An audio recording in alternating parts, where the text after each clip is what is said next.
George Whitefield, O Pregador ao Ar Livre, 1714-1770. Mais de 100 mil homens e mulheres rodeavam o pregador, há mais de 200 anos, em Cambuslang, Escócia.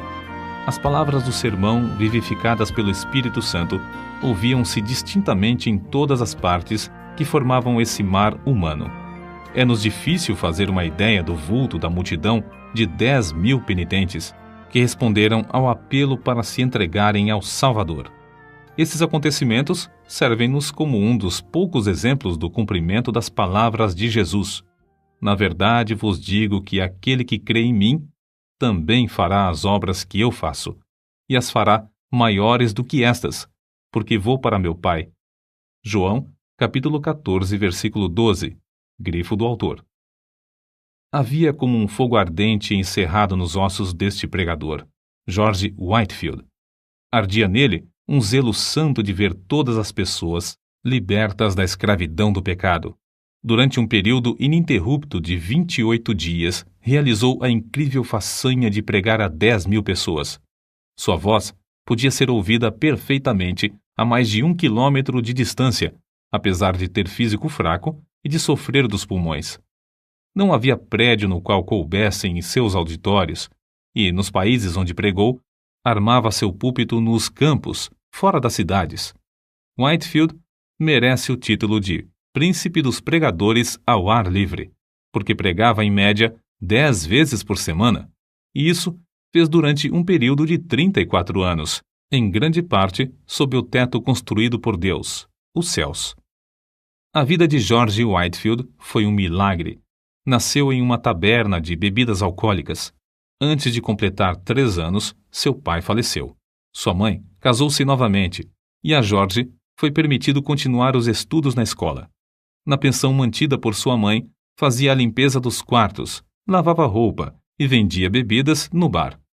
Por estranho que pareça, já que ainda não era salvo, interessava-se grandemente pelo exame das Escrituras. Lia a Bíblia até alta noite e preparava sermões. Na escola, era conhecido como orador. Sua eloquência era natural e espontânea, um dom extraordinário de Deus. Talento este que possuía sem ele mesmo saber. Custeou os próprios estudos em Pembroke College, Oxford, servindo como garçom em um hotel. Depois de estar algum tempo em Oxford, juntou-se ao grupo de estudantes a que pertenciam João e Carlos Wesley. Passou muito tempo, como os demais do grupo, jejuando e esforçando-se para mortificar a carne a fim de alcançar a salvação. Ele ainda não compreendia que a verdadeira religião é a união da alma com Deus e a formação de Cristo em nós. Acerca da sua salvação, escreveu algum tempo antes de morrer. Todas as vezes que vou a Oxford, sinto-me impelido a ir primeiro a este lugar onde Jesus se revelou a mim, pela primeira vez, e me deu o novo nascimento. Com a saúde abalada, talvez pelo excesso de estudo, George voltou a casa para recuperá-la. Resolvido a não cair no indiferentismo, inaugurou uma classe bíblica para jovens que, como ele, desejavam orar e crescer na graça de Deus. Visitavam diariamente os doentes e os pobres, e frequentemente os prisioneiros nas cadeias, para orar com eles e prestar-lhes qualquer serviço manual que pudessem. George tinha no coração um plano que consistia em preparar 100 sermões e apresentar-se para ser separado para o ministério. Porém, quando havia preparado apenas um sermão, seu zelo era tanto que a igreja insistia em ordená-lo com apenas 21 anos, embora fosse regra não aceitar ninguém para tal cargo com menos de 23 anos. O dia que precedeu sua separação para o ministério, George passou em jejum e oração. Acerca desse fato, ele escreveu: À tarde, retirei-me para um alto, perto da cidade, onde orei com instância durante 2 horas, pedindo em meu favor e também por aqueles que estavam para ser separados comigo. No domingo, levantei-me de madrugada e orei sobre o assunto da epístola de Paulo a Timóteo, especialmente sobre o seguinte preceito: Ninguém despreze a tua mocidade. Quando o ancião me impôs as suas mãos, se meu vil coração não me engana, ofereci todo o meu espírito, alma e corpo para o serviço no santuário de Deus. Posso testificar perante os céus e a terra que dei-me a mim mesmo, quando o ancião me impôs as mãos, para ser um mártir por aquele que foi pregado na cruz em meu lugar. Os lábios de Whitefield foram tocados pelo fogo divino do Espírito Santo durante sua separação para o ministério. No domingo seguinte, naquela época de gelo espiritual, pregou pela primeira vez. Alguns se queixaram de que 15 dos ouvintes enlouqueceram ao ouvirem o sermão. O ancião da igreja, porém, compreendendo o que se passava, respondeu que seria muito bom se os 15 não se esquecessem da sua loucura antes de chegar o outro domingo. Whitefield nunca se esqueceu nem deixou de aplicar a si as seguintes palavras do Dr. Delany: desejo, todas as vezes que subir ao púlpito, considerar essa oportunidade como a última que me é dada de pregar, e a última dada ao povo de ouvir. Alguém assim escreveu sobre uma de suas pregações. Quase nunca pregava sem chorar, e sei que as suas lágrimas eram sinceras. Ouvi-o dizer: vós me censurais porque choro, mas como posso conter-me quando não chorais por vós mesmos, apesar das vossas almas mortais estarem à beira da destruição? Não sabeis se estáis ouvindo o último sermão ou não, ou se jamais tereis outra oportunidade de chegar a Cristo. Chorava às vezes até parecer que estava morto e custava a recuperar as forças. Disse que os corações da maioria dos ouvintes eram derretidos pelo calor intenso de seu espírito, como prata na fornalha do refinador. Quando estudante no colégio de Oxford, seu coração ardia de zelo.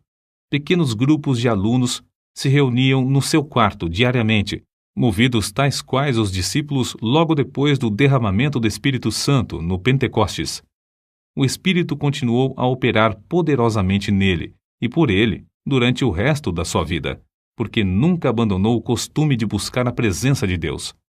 Separava o dia em 3 partes: 8 horas sozinho com Deus e em estudos, 8 horas para dormir e fazer as refeições, 8 horas para o trabalho entre o povo. De joelhos, lia e orava sobre a leitura das Escrituras, recebendo luz, vida e poder. Numa de suas visitas aos Estados Unidos, passou a maior parte da viagem a bordo, sozinho em oração. Alguém escreveu sobre ele: seu coração encheu-se tanto dos céus que anelava por um lugar onde pudesse agradecer a Deus, e sozinho, durante horas, chorava comovido pelo amor consumidor do seu Senhor. Suas experiências no ministério confirmavam a sua fé na doutrina do Espírito Santo como Consolador ainda vivo, o poder de Deus operando atualmente entre nós. A pregação de George Whitefield era feita de forma tão vívida que parecia quase sobrenatural. Conta-se que, certa vez, pregando a alguns marinheiros, descreveu um navio perdido num furacão. Tudo foi apresentado em manifestações tão reais que, quando chegou ao ponto de descrever o barco afundando, alguns marinheiros pularam dos assentos gritando: "As baleeiras! As baleeiras!" Em outro sermão, falou acerca de um cego andando na direção de um precipício desconhecido. A cena foi tão real que, quando o pregador chegou ao ponto de descrever a chegada do cego à beira do profundo abismo, o camareiro mor, Chesterfield, que assistia, deu um pulo gritando: "Meu Deus, ele desapareceu!" O segredo, porém, da grande colheita de almas salvas não era a sua maravilhosa voz nem a sua grande eloquência. Não era também o caso de que o povo tivesse o coração aberto para receber o Evangelho, uma vez que havia, na época, grande decadência espiritual entre os crentes. Também não foi por falta de oposição. Repetidas vezes, Whitefield pregou nos campos porque as igrejas fecharam-lhe as portas. Às vezes, nem os hotéis queriam aceitá-lo como hóspede. Em Basingstoke, foi agredido a pauladas. Em Staffordshire, atiraram-lhe torrões de terra. Em Moorfield, destruíram a mesa que lhe servia de púlpito e arremessaram contra ele o lixo da feira. Em Evesham, as autoridades, antes de seu sermão, ameaçaram prendê-lo se pregasse. Em Exeter, enquanto pregava para 10.000 pessoas, foi apedrejado de tal forma que pensou haver chegado para ele a hora, como o ensanguentado Estevão, de ser imediatamente chamado à presença do mestre. Em outro lugar, Apedrejaram-no novamente até ficar coberto de sangue. Verdadeiramente levava no corpo até a morte as marcas de Jesus. O segredo de tais frutos na sua pregação era o seu amor para com Deus. Ainda muito novo, passava noites inteiras lendo a Bíblia, que muito amava. Depois de se converter, teve a primeira daquelas experiências de sentir-se arrebatado, ficando a sua alma inteiramente aberta, cheia, purificada, iluminada da glória e levada a sacrificar-se inteiramente ao seu Salvador. Desde então, nunca mais foi indiferente em servir a Deus, mas regozijava-se no alvo de trabalhar de toda a sua alma e de todas as suas forças, e de todo o seu entendimento. Só achava interesse nos cultos, tanto é que escreveu para sua mãe dizendo que nunca mais voltaria ao seu emprego. Consagrou a vida completamente a Cristo, e a manifestação exterior daquela vida nunca excedia a sua realidade interior. Portanto, nunca mostrou cansaço, nem diminuiu a marcha durante o resto de sua vida. Apesar de tudo, ele escreveu: "A minha alma era seca como o deserto. Sentia-me como encerrado dentro de uma armadura de ferro. Não podia ajoelhar-me sem estar tomado de grandes soluços e orava até ficar molhado de suor. Só Deus sabe quantas noites fiquei prostrado de cama, gemendo por causa do que sentia e ordenando, em nome de Jesus, que Satanás se apartasse de mim. Outras vezes, passei dias e semanas inteiras prostrados em terra, suplicando para ser liberto dos pensamentos diabólicos que me distraíam. Interesse próprio, rebelião, orgulho e inveja me atormentavam, um após outro, até que resolvi vencê-los ou morrer. Lutei até Deus me conceder vitória sobre eles." George Whitefield considerava-se um peregrino errante no mundo, procurando almas. Nasceu, criou-se e diplomou-se na Inglaterra. Atravessou o Atlântico 13 vezes. Visitou a Escócia 14 vezes. Foi ao país de Gales várias vezes. Visitou uma vez a Holanda. Passou 4 meses em Portugal. Nas Bermudas, ganhou muitas almas para Cristo, como nos demais lugares onde trabalhou. Acerca do que sentiu em uma das viagens à colônia da Geórgia, Whitefield escreveu: "Foram-me concedidas manifestações extraordinárias do alto. Cedo de manhã, ao meio-dia, ao anoitecer e à meia-noite, de fato durante o dia inteiro, o amado Jesus me visitava para renovar-me o coração. Se certas árvores perto de Stonehouse pudessem falar, contariam acerca da doce comunhão que eu e algumas almas amadas desfrutamos ali com Deus, sempre bendito. Às vezes, quando de passeio, a minha alma fazia tais incursões pelas regiões celestes, a qual parecia pronta a abandonar o corpo. Outras vezes, sentia-me tão vencido pela grandeza da majestade infinita de Deus que me prostrava em terra e entregava-lhe a alma, como um papel em branco para ele escrever nela o que desejasse. De uma noite nunca me esquecerei. Relampejava excessivamente. Eu pregara a muitas pessoas e algumas ficaram receosas de voltar a casa. Senti-me dirigido a acompanhá-las e aproveitar o ensejo para as animar a se prepararem para a vinda do Filho do Homem. Oh, que gozo senti na minha alma, depois de voltar enquanto alguns se levantavam das suas camas, assombrados pelos relâmpagos que andavam pelo chão e brilhavam de uma parte do céu até a outra. Eu, com mais um irmão, ficamos no campo adorando, orando, exultando ao nosso Deus e desejando a revelação de Jesus dos céus, uma chama de fogo. Como se pode esperar outra coisa a não ser que as multidões a quem Whitefield pregava fossem levadas a buscar a mesma presença? Na sua biografia, há um grande número de exemplos que bem ilustram tal fato. Oh, quantas lágrimas foram derramadas, com forte clamor pelo amor do querido Senhor Jesus! Alguns desmaiavam e, quando recobravam as forças, ouviam e desmaiavam de novo. Outros gritavam como quem sente a ânsia da morte. E depois de findar o último discurso, eu mesmo senti-me tão vencido pelo amor de Deus que quase fiquei sem vida. Contudo, por fim, revivi, e depois de me alimentar um pouco, estava fortalecido bastante para viajar cerca de 30 quilômetros até Nottingham. No caminho, a alma alegrou-se cantando hinos. Chegamos quase à meia-noite. Depois de nos entregarmos a Deus em oração, deitamo-nos e descansamos na proteção do querido Senhor Jesus. Ó Senhor, jamais existiu amor como o teu. No dia seguinte, em Fog's Manor, a concorrência aos cultos foi tão grande como em Nottingham. O povo ficou tão quebrantado que, por todos os lados, vi pessoas banhadas em lágrimas. A palavra era mais cortante que espada de dois gumes, e os gritos e gemidos alcançavam o coração mais endurecido. Alguns tinham semblantes pálidos como a palidez de morte, outros torciam as mãos, cheios de angústia. Ainda outros foram prostrados ao chão, ao passo que outros caíam e eram aparados nos braços de amigos. A maior parte do povo levantava os olhos para os céus, clamando e pedindo a misericórdia de Deus. Eu, enquanto os contemplava, só podia pensar em uma coisa: o grande dia. Pareciam pessoas acordadas pela última trombeta, saindo dos seus túmulos para o juízo.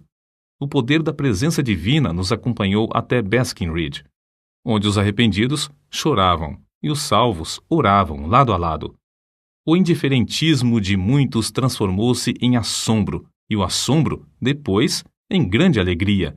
Alcançou indivíduos das mais diversas classes, idades e tipos de conduta.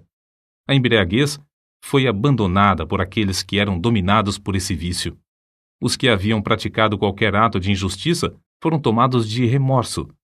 Os que tinham furtado foram constrangidos a fazer restituição. Os vingativos pediram perdão. Os pastores ficaram ligados ao seu povo por um vínculo mais forte de compaixão. O culto familiar foi iniciado nos lares. Os homens foram levados a estudar a palavra de Deus e a ter comunhão com o Pai nos céus. Mas não foram somente nos países populosos que o povo afluiu para ouvi-lo. Nos Estados Unidos, quando eram ainda um país novo, ajuntaram-se grandes multidões dos que moravam longe uns dos outros nas florestas. O famoso Benjamin Franklin, no seu jornal, assim noticiou essas reuniões. Quinta-feira, o reverendo Whitefield partiu de nossa cidade acompanhado de 150 pessoas a cavalo, com destino a Chester, onde pregou a 7.000 ouvintes, mais ou menos. Sexta-feira, pregou 2 vezes em Williamstown, a quase 5.000. No sábado, em Newcastle, pregou a cerca de 2.500. E na tarde do mesmo dia, em Christiana Bridge, pregou a quase 3.000. No domingo, em White Clay Creek, pregou 2 vezes, descansando uma meia hora entre os sermões, a 8.000 pessoas, das quais cerca de 3.000 tinha vindo a cavalo. Choveu a maior parte do tempo, porém, todos se conservaram em pé, ao ar livre. Como Deus estendeu a sua mão para operar prodígios por meio de seu servo, vê-se no seguinte relato. Num estrado perante a multidão, depois de alguns momentos de oração em silêncio, Whitefield anunciou de maneira solene o texto. É ordenado aos homens que morram uma só vez, e depois disto vem o juízo. Depois de curto silêncio, ouviu-se um grito de horror, vindo de um lugar entre a multidão. Um pregador presente foi até o local da ocorrência para saber o que tinha acontecido. Logo voltou e disse: Irmão Whitefield, estamos entre os mortos e os que estão morrendo. Uma alma imortal foi chamada à eternidade. O anjo da destruição está passando sobre o auditório. Clame em alta voz e não cesse. Então, foi anunciado ao povo que um dentre a multidão havia morrido. Whitefield leu a segunda vez o mesmo texto. É ordenado aos homens que morram uma só vez. Do local onde a senhora Huntington estava em pé, veio outro grito agudo. De novo, um tremor de horror. Passou por toda a multidão quando anunciaram que outra pessoa havia morrido. Whitefield, porém, em vez de ficar tomado de pânico, como os demais, suplicou graça ao ajudador invisível e começou, com eloquência tremenda, a prevenir os impenitentes do perigo. Não devemos concluir, contudo, que ele era ou sempre solene ou sempre veemente. Nunca houve quem experimentasse mais formas de pregar do que ele. Apesar de sua grande obra, não se pode acusar Whitefield de procurar fama ou riquezas terrestres. Sentia fome e sede da simplicidade e sinceridade divinas. Dominava todos os seus interesses e os transformava para a glória do reino do seu Senhor. Não ajuntou ao redor de si os seus convertidos para formar outra denominação, como alguns esperavam. Não, apenas dava todo o seu ser, mas queria mais línguas, mais corpos, mais almas a usar para o Senhor Jesus. A maior parte de suas viagens à América do Norte foram feitas em prol do orfanato que fundara na colônia da Geórgia. Vivia na pobreza e esforçava-se para granjear o necessário para o orfanato. Amava os órfãos ternamente, escrevendo-lhes cartas e dirigindo-se a cada um pelo nome. Para muitas dessas crianças, ele era o único pai, o único meio de elas terem um sustento. Fez uma grande parte da sua obra evangelística entre os órfãos e quase todos permaneceram crentes fiéis, sendo que um bom número deles tornaram-se ministros do Evangelho. Whitefield não era de físico robusto. Desde a mocidade, sofria quase constantemente, anelando, muitas vezes, partir e estar com Cristo. A maior parte dos pregadores acha impossível ministrar quando estão enfermos como ele. Assim foi que, aos 65 anos de idade, durante sua 7ª viagem à América do Norte, findou a sua carreira na Terra, uma vida escondida com Cristo em Deus e derramada num sacrifício de amor pelos homens. No dia anterior ao seu falecimento, teve de esforçar-se para ficar em pé. Porém, ao levantar-se em Exeter, perante um auditório demasiado grande para caber em qualquer prédio, o poder de Deus veio sobre ele. Whitefield pregou como de costume durante 2 horas. Um dos que lhe assistiram disse que seu rosto brilhava como o sol. O fogo aceso no seu coração, no dia da oração e do jejum, quando da sua separação para o ministério, ardeu até dentro dos seus ossos e nunca se apagou. Jeremias, capítulo 20, versículo 9. Certo homem eminente dissera a Whitefield: "Não espero que Deus chame o irmão breve para o lar eterno, mas, quando isso acontecer, regozijar-me-ei ao ouvir o seu testemunho." O pregador respondeu: "Então ficará desapontado, morrerei calado. A vontade de Deus é dar-me tantos ensejos para testificar dele durante minha vida, que não me serão dados outros na hora da morte."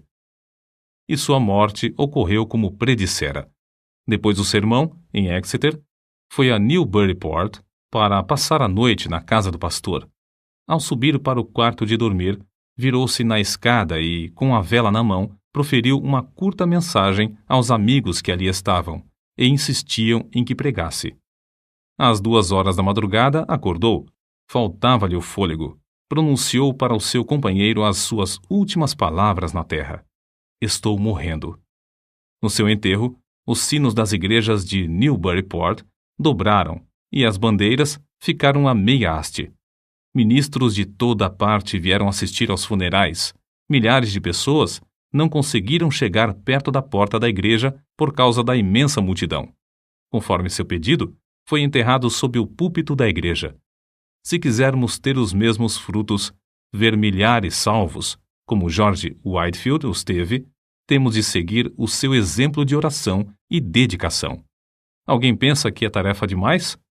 Que diria George Whitefield agora, junto aos que levou a Cristo, se lhe fizéssemos essa pergunta?